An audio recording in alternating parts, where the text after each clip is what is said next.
Assalamualaikum warahmatullahi wabarakatuh.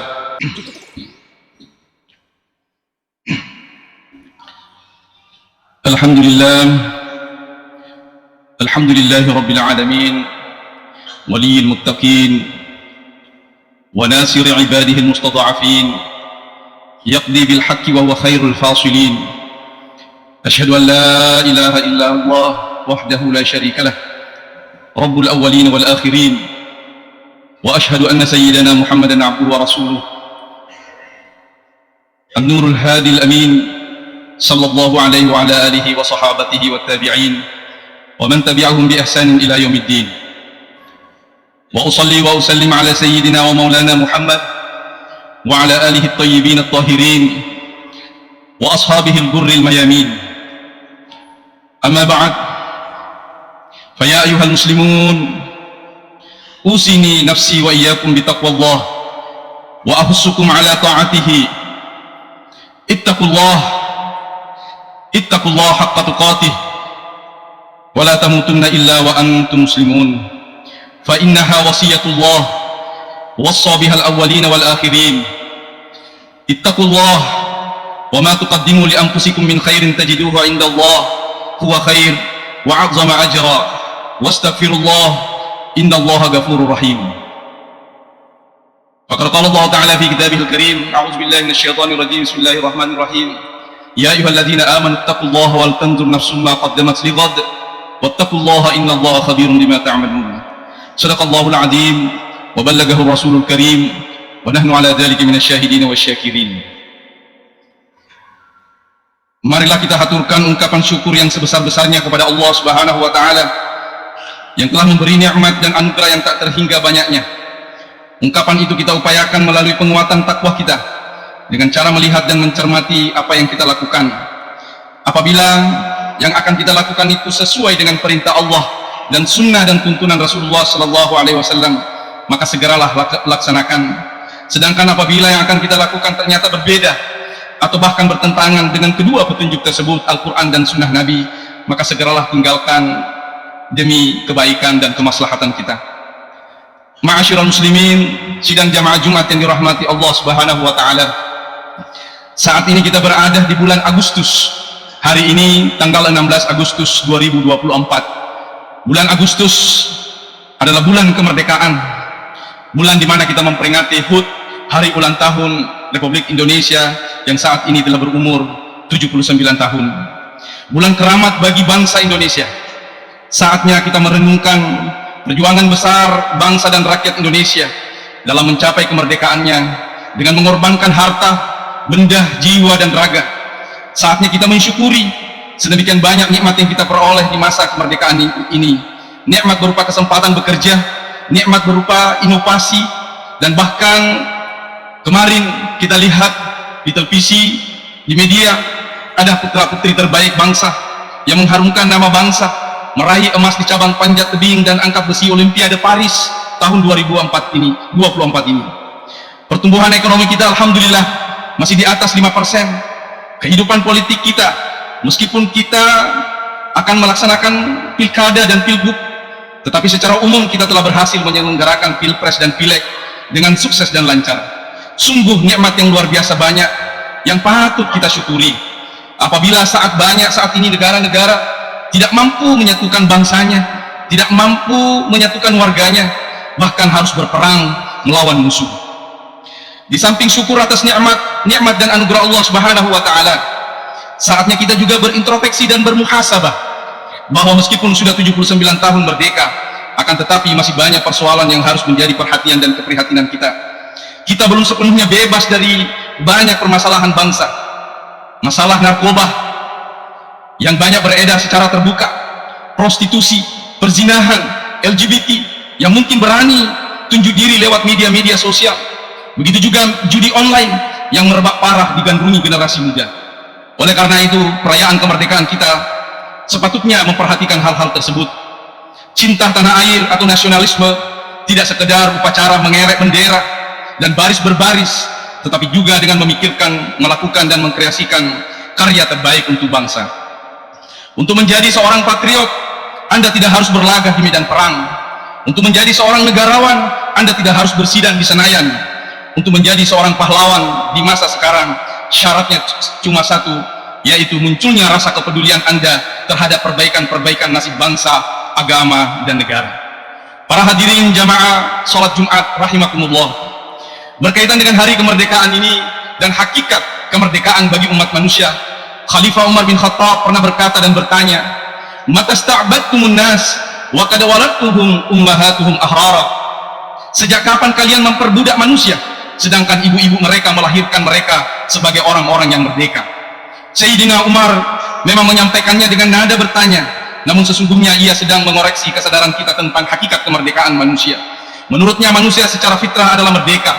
Bayi yang baru saja lahir ke dunia tak hanya dalam keadaan suci, tapi juga bebas dari segala bentuk ketertindasan. Sebagai konsekuensinya, penjajahan sesungguhnya adalah proses pengingkaran akan sifat hakiki manusia. Karena itu, Islam mengizinkan membela diri, mempertahankan diri ketika kezaliman menimpa diri. Bahkan pada level penjajahan yang mengancam jiwa, umat Islam secara syar'i diperbolehkan mengobarkan perang. Perang dalam konteks ini adalah untuk kepentingan mempertahankan diri atau defensif, bukan perang dengan motif asal menyerang atau ofensif. Hal ini pula dilakukan oleh para ulama, para santri, para umat Islam bangsa ini ketika menghadapi penjajahan Belanda dan Jepang pada masa lalu. Perjuangan yang mereka lakukan bersama berbagai elemen bangsa yang lain, tidak hanya berbeda suku, ras, daerah, tapi juga berbeda agama dan kepercayaan. Mereka semuanya bersatu, sebab kemerdekaan memang menjadi persoalan manusia secara keseluruhan, bukan cuma golongan tertentu. Islam mengakuinya sebagai nilai yang universal. Ma'asyiral muslimin rahimakumullah, tanah air menjadi elemen penting dalam perjuangan tersebut. Tanah air kita tidak ubahnya rumah yang dihuni jutaan bahkan ratusan juta manusia.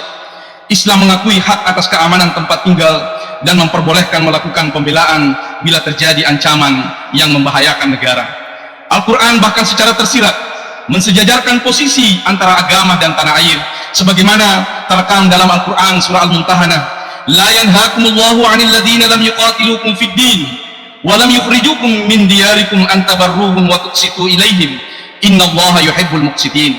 Artinya, Allah tidak melarang kalian untuk berbuat baik dan berlaku adil terhadap orang-orang yang tiada memerangimu karena agama dan tidak pula mengusir kamu dari negerimu. Sesungguhnya Allah menyukai orang-orang yang berlaku adil. Profesor Dr. Quraish Shihab menjelaskan ayat tersebut bahwa ayat itu memberikan pesan kepada kita bahwa Islam mensejajarkan antara agama dan tanah air. Oleh Al-Quran, keduanya dijadikan alasan untuk tetap berbuat baik dan berlaku adil. Al-Quran memberikan jaminan kebebasan beragama sekaligus jaminan bertempat tinggal secara merdeka. Tidak heran bila sejumlah ulama memunculkan jargon hubbul watan minal iman, artinya cinta tanah air itu sebahagian daripada iman. Artinya ketika kita memelihara kemaslahatan negeri kita, maka itu bagian dari pengejawantahan daripada iman kita kepada Allah Subhanahu wa taala. Dengan demikian, inilah cara yang pertama yang bisa kita lakukan untuk menyambut hari kemerdekaan ini adalah mensyukuri secara sungguh-sungguh dan sepenuh hati atas anugerah keamanan agama dan negara kita dari belenggu penjajahan yang menyengsarakan. Sebab nikmat agung setelah iman kepada Allah Subhanahu wa taala adalah aman, adalah rasa aman, sebagaimana ungkapan Arab yang mengatakan a'zamu ni'ami ba'da imanillah ni'matul aman. Artinya nikmat yang paling besar setelah kita beriman kepada Allah Subhanahu wa taala adalah nikmat aman. Kita terasa aman beribadah, terasa nyaman beribadah dan taat kepada Allah Subhanahu wa taala. Yang kedua, mensyukuri kemerdekaan itu juga dengan mencintai negeri ini dengan memperhatikan berbagai kemaslahatan dan kemudaratan bagi eksistensinya. Segala upaya yang berikan manfaat kepada rakyat luas kita dukung, kita support. Sementara yang merugikan masyarakat banyak, maka kita harus berani untuk menolak dan melawan. Dukungan terhadap kemaslahatan publik bisa dimulai dari diri sendiri dengan berpartisipasi terhadap proses kemajuan bangsa di masyarakat, andil bergotong royong atau patuh terhadap peraturan yang berlaku. Sebaliknya, mencegah mudarat berarti menjauhkan bangsa ini dari berbagai mara bahaya seperti bencana, korupsi, kriminalitas, dan kejahatan-kejahatan lainnya.